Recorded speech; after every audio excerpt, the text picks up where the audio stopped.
مولاي صل وسلم دائما أبدا على حبيبك خير الخلق كلهم. الصلاة والسلام على سید الانبیاء والمرسلین، اما بعد فاعوذ باللہ من الشیطان الرجیم، بسم اللہ الرحمن الرحیم. قال اللہ تبارک و تعالی فی القرآن المجید والفرقان الحمید، والذین هم لأماناتهم وعہدهم راعون. صدق اللہ المولانا العظیم وصدق رسولہ النبی الکریم الامین، ونحن علی ذلک لمن الشاہدین والشاکرین، والحمد للہ رب العالمین. بلغ العلا بکمالہ، کشف الدجا بجمالہ، حسنت جمیع خصالہ، صلوا علیہ وآلہ. یا صاحب الجمال ویا سید البشر، من وجهک المنیر لقد نور القمر، لا يمكن الثناء كما كان حقه بعد از خدا. بزرگ توئی قصہ مختصر. پیارے آقا مدینے والے مصطفیٰ صلی اللہ علیہ وآلہ وسلم کی بارگاہ میں درود و سلام کا نذرانہ پیش کرنے کی بے شمار فضیلتیں اور برکتیں ہیں. حضور نبی کریم صلی اللہ علیہ وآلہ وسلم نے احادیث مبارکہ کے اندر درود و سلام پڑھنے کی بے شمار فضیلتیں اور برکتیں بیان فرمائی ہیں. ایک حدیث پاک کے اندر آپ صلی اللہ علیہ وآلہ وسلم نے ارشاد فرمایا، زینوا مجالسکم بالصلاۃ علی فإن صلاتکم علی نور لکم یوم القیامہ. ارشاد فرمایا، اپنی محفلوں کو مجھ پر درود پڑھ کے سجایا کرو کہ تمہارا مجھ پہ درود پڑھنا کل بروز قیامت تمہارے لیے نور ہوگا. صلو علی الحبیب صلی اللہ تعالی علی محمد صلی اللہ علیہ وآلہ وسلم، صلاۃ و سلام علیک یا سیدی یا رسول اللہ. پیارے اور محترم اسلامی بھائیوں اور بزرگوں، اللہ تبارک و تعالیٰ کا شکر ہے کہ اس نے ہمیں ایک بار پھر جمعۃ المبارک کا یہ برکتوں والا دن عطا فرمایا، اور اس کا شکر ہے کہ اس نے ہمیں مسجد میں آنے کی توفیق عطا فرمائی. مسجد کے اندر آنا، بیٹھنا، نماز ادا کرنا، ذکر و اذکار کرنا، یہ اللہ تبارک و تعالیٰ کے فضل اور توفیق ہی سے ممکن ہے. اور اگر یہ خاص رب کا فضل اور توفیق نہ ہو تو بندہ اس نعمت سے محروم رہ جاتا ہے. اس لیے ہمیں اللہ تبارک و تعالیٰ کا شکر بھی ادا کرنا چاہیے کہ اس نے ہمیں مسجد میں آنے کی توفیق عطا فرمائی. انشاءاللہ تعالی جب رب تعالی اپنے فضل سے ہمیں مسجد میں لے آیا تو انشاءاللہ اپنے فضل و کرم سے جنت میں بھی داخلہ عطا فرمائے گا انشاءاللہ تعالی. اللہ تبارک و تعالی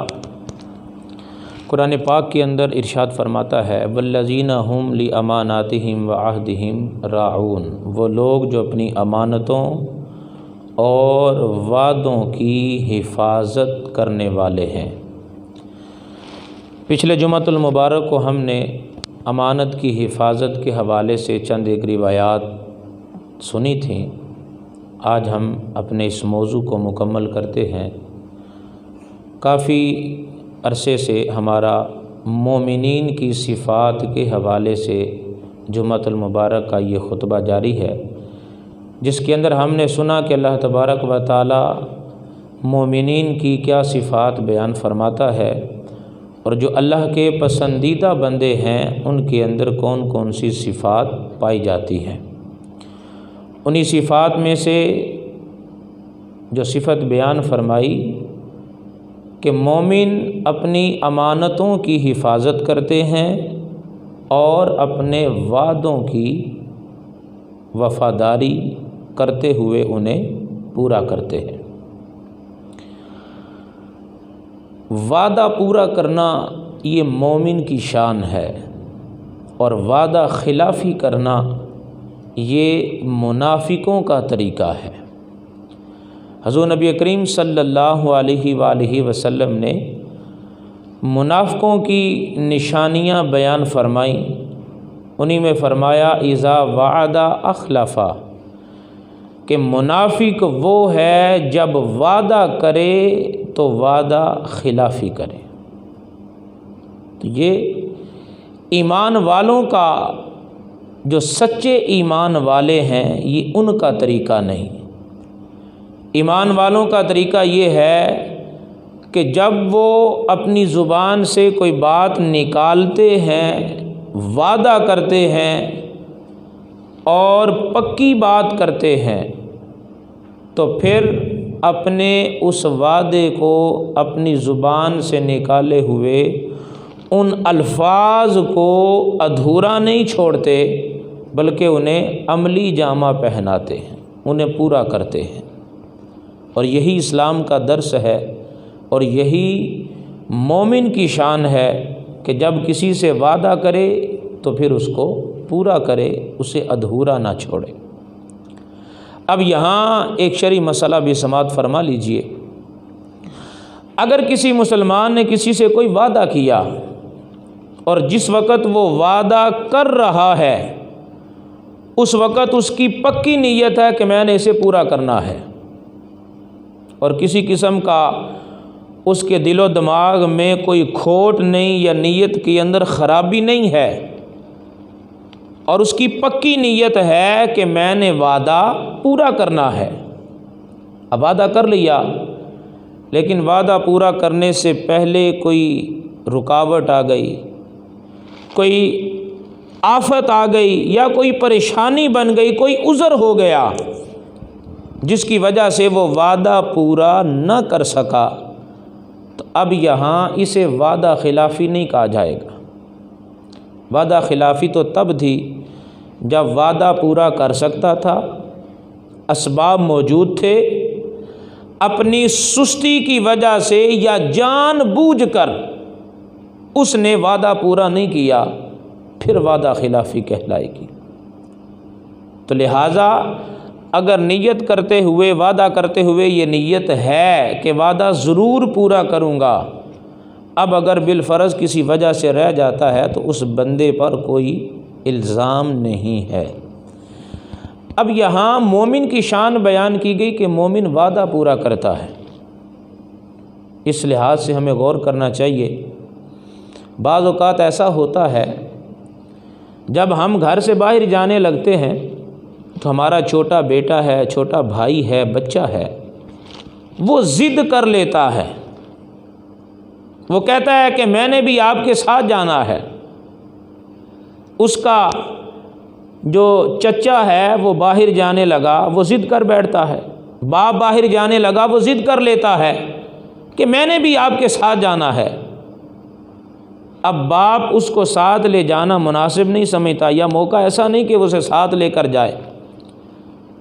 اب بچہ ضد کر کے بیٹھا ہے اور ہمارے پاس ٹائم نہیں، ہم نے نکلنا ہے، تو بعض اوقات ہم کیا کرتے ہیں، ہم بچے سے کہتے ہیں بیٹا میرے ساتھ نہ جائیں،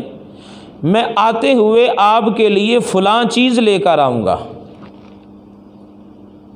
بچے کو ٹالنے کی کوشش کرتے ہیں۔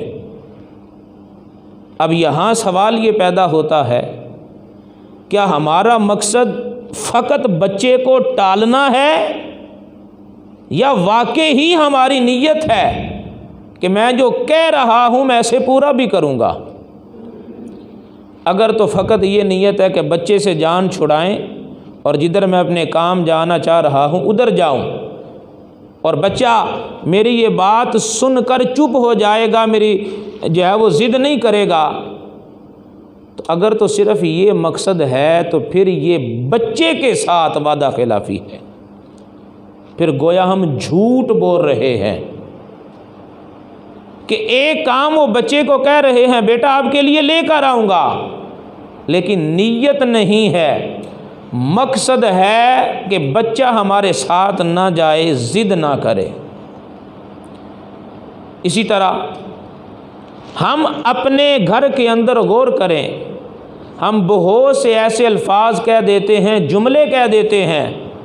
لیکن وہ کام کرنے کی ہماری نیت نہیں ہوتی، وہ کام کرنے کا ہمارا ارادہ نہیں ہوتا، تو ہم بات بات میں وعدہ تو کر لیتے ہیں، لیکن اس کی طرف ہمارا دھیان نہیں ہوتا کہ ہم نے اسے پورا بھی کرنا ہے، تو یہ وعدہ خلافی کے زمرے میں آتا ہے۔ اسی طرح مثال کے طور پر والد صاحب اندر ہیں، باہر دروازے پہ دستک ہوئی اور کوئی شخص والد صاحب کا پوچھتا ہے، اب یہ باپ اس بندے سے ملنا نہیں چاہتا یا اس وقت اس کے پاس ٹائم نہیں، تو یہ اپنے بیٹے سے کہتا ہے بیٹا جا کر کہہ دو والد گھر پہ نہیں ہے۔ اب یہ بیٹا جاتا ہے اور جا کر کہہ دیتا ہے کہ ابو اس وقت گھر پہ نہیں ہیں، کسی ضروری کام گئے ہوئے ہیں۔ اب یہ کام تو ہم نے کر لیا اور وہ بندہ بھی چلا جائے گا، لیکن سوچنے کی بات تو یہ ہے یہاں ہم نے دو غلط کام کیے۔ ایک تو یہ کہ جھوٹ بولا کہ باپ اس وقت گھر پہ نہیں، اور دوسرا ذرا غور کیجئے ہم بچے کی تربیت کیا کر رہے ہیں۔ وہ چھوٹا بچہ ہے، اسے جیسا کہا جائے گا وہ کر گزرے گا، لیکن ساتھ ہی ساتھ اس کے دماغ کے اندر یہ بات بیٹھ رہی ہے، اس کے دماغ میں یہ بات آ رہی ہے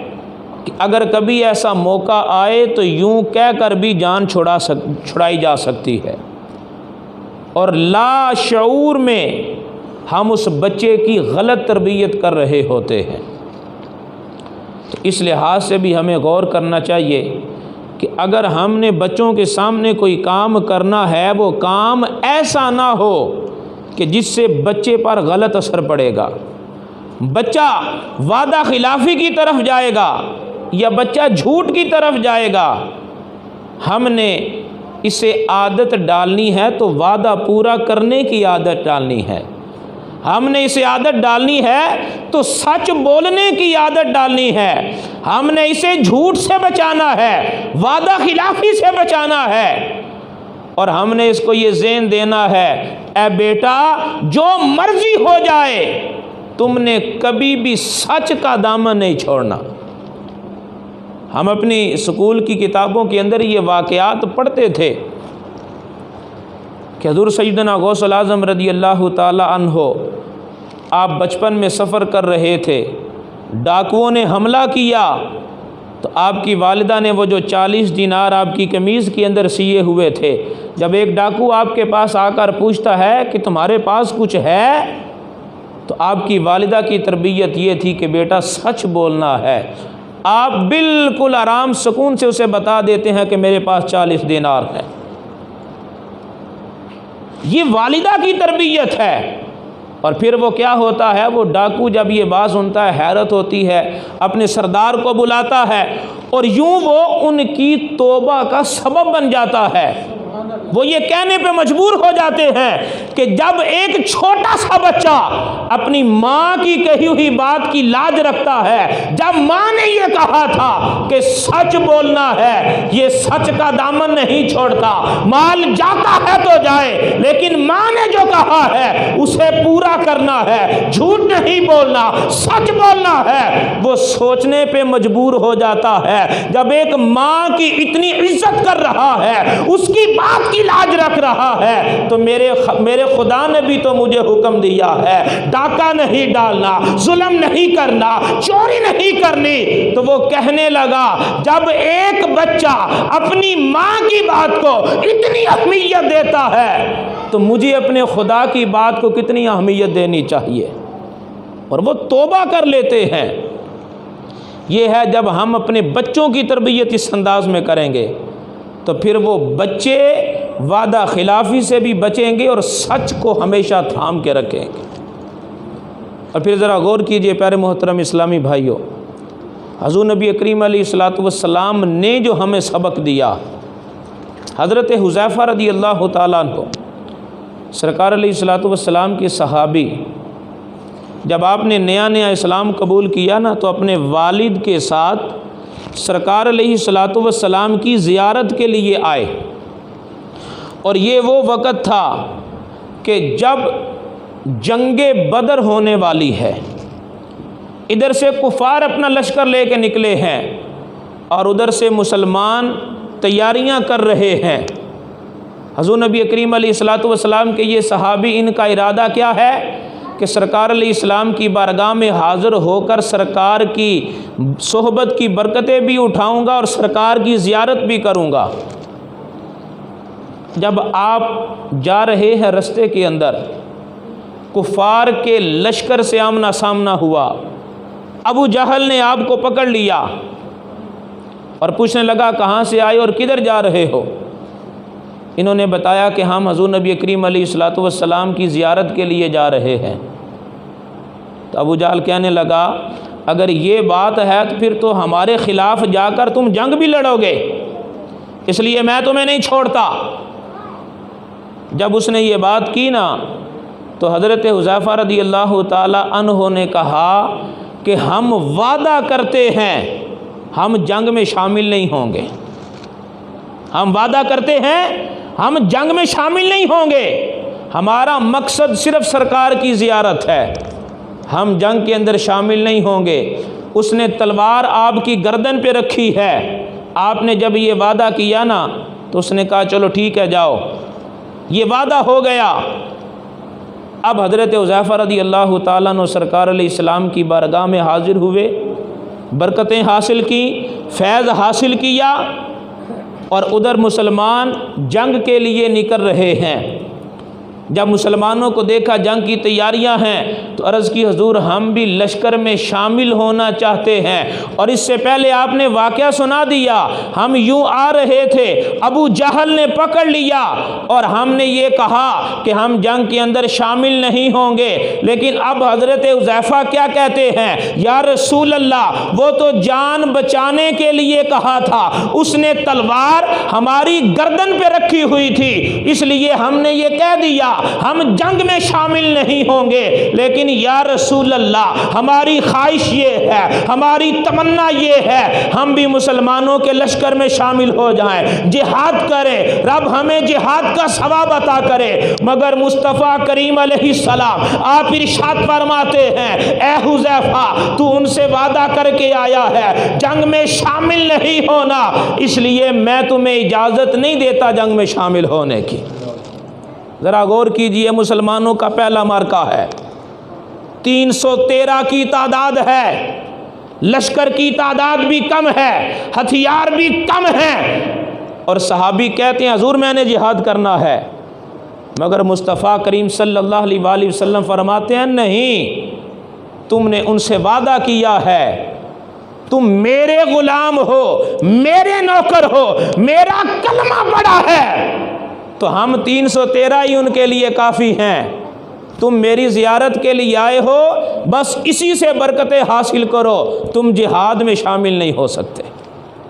آج کون اس طرح کرتا ہے؟ پیارے محترم اسلامی بھائیوں، وعدے کی پابندی مصطفیٰ کریم علیہ الصلوۃ والسلام نے فرمائی، اور پھر ایک روایت کے اندر آتا ہے ایک شخص نے آپ سے وعدہ کیا اور کہا میں جب تک نہیں آتا آپ ادھر ہی تشریف فرما رہیے گا۔ روایات میں آتا ہے حضور نبی کریم علیہ السلام 3 دن مسلسل اس بندے کا وہاں انتظار کرتے رہے کہ اس نے کہا تھا میں ابھی آ رہا ہوں، آپ یہیں ٹھہریے گا، آپ نے 3 دن اس کا انتظار کیا۔ تو پیارے محترم اسلامی بھائیوں، مومن کی شان یہ ہے کہ وہ وعدہ خلافی نہیں کرتا، جب وعدہ کرتا ہے تو پھر اسے پورا کرتا ہے۔ اس لحاظ سے ہمیں بھی کوشش کرنی چاہیے ہم اپنے خاندان والوں سے جو وعدے کریں، اپنے دوستوں سے جو وعدے کریں، یہاں وعدے وہ مراد ہیں جو شریعت میں جائز ہیں، حرام کام کا وعدہ مراد نہیں، جائز وعدے۔ اپنے بچوں سے کوئی وعدہ کریں انہیں کھلونے دلانے کا، انہیں کوئی چیز لا کے دینے کا، یا اپنے گھر والوں سے، دوستوں سے، جس سے جو بھی جائز وعدہ کیا جائے تو پھر ہمیں چاہیے کہ ہم اس وعدے کو پورا کریں۔